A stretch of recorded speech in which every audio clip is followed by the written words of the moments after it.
Hello, welcome to another Yoga with Tins Yoga Bite. Today we're going to look at the fish pose, Matsyendrasana.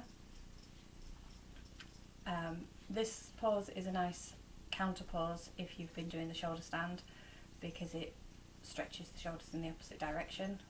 I haven't done a shoulder stand class yet, that'll come later, but we're going to look at the fish pose first.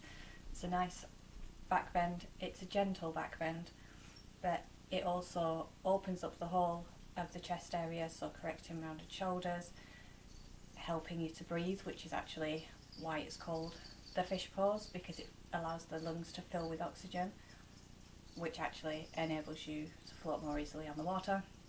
So there are always reasons that they name the pose as such, but the main benefit for this pose is that it stimulates the parathyroid glands, which have a whole load of benefits throughout the body.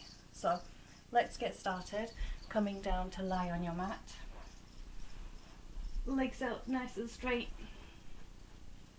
and you're going to start with bringing your hands underneath your legs, so your arms want to stay nice and straight here, and you want to keep your legs together.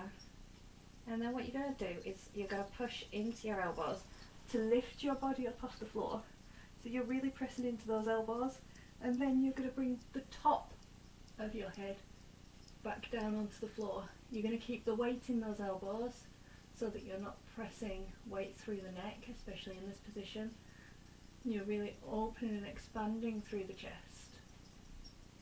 Now you don't want the back of your head to be on the floor, it wants to be the top of the head to be on the floor to get the benefits from this pose.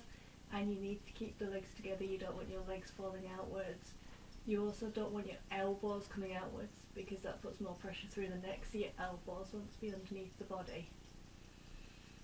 To start with, you want to be trying to hold this for at least 15 seconds, building up to a maximum of 90 seconds as you get more and more used to the pose. And to come out of the pose, you put the weight through your elbows, lift the body up, relax down, and then take the arms out. And you can relax here in Shavasana or corpse pose, or you can move on with the routine.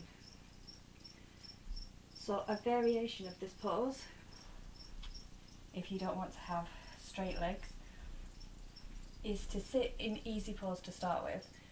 If you struggle sitting comfortably in this pose, don't try to come into the fish pose. You need to be able to sit comfortably in the poses before you use them for this pose. So lift the knees ever so slightly, take hold of your feet, and then lower yourself down to the ground. Keep hold of the feet, which I've actually got short arms, so it's quite difficult. And then you bring the elbows into the ground, and you put the top of your head again on the floor. So because I've got such short arms, I can't actually lift my body very high, but I still make sure that I've put the crown of my head on the floor and not the back of my head. Exhale. And then you can change the cross of your legs. So again, check that you're comfortable in this seated position before coming into the fish, but if you know that you are already comfortable, you don't actually have to sit back up, you can just cross your legs around, lift your knees in the air to grab your feet, and then the same thing. So as you push your elbows into the ground and put your crown of your head on the floor, your knees automatically push down towards the floor. This position gives a good massage to that calf muscle, because the other shin bone can act as myofascial release, which can be quite nice for runners or people with tight calves generally. And then coming out of it, you can come back up to sit. And another option here is to do this in the lotus pose. If you're doing it in the lotus position, you want to make sure that you can comfortably get your feet nice and high up so that you can have a good grip on your feet as you come down into it. Now, I am in no way proficient enough in the lotus pose to be able to do fish in that pose.